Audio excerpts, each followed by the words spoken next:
સોચ્યું કે પડોશીના ઘરમાં જઈને બેસી રહું.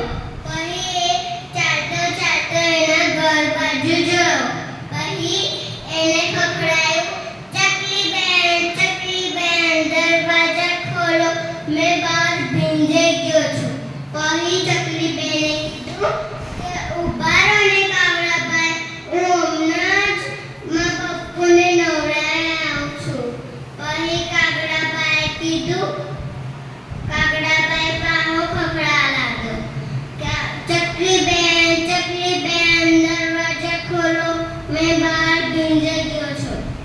પછી ચકલી બેને કીધું કે ઊભા રહો ને મારા પપ્પુને કપડાં પહેરાવી રહી છું.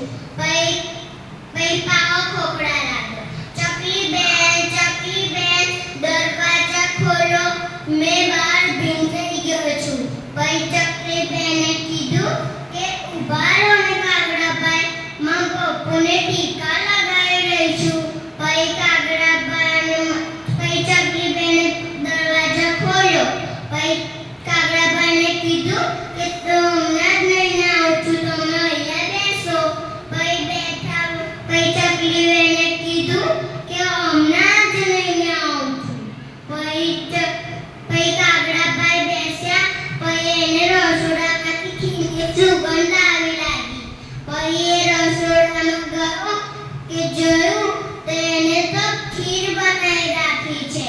પછી એને તો કશું સોચ્યું જ ના, બધી ખીર ચટ કરી નાખી. પછી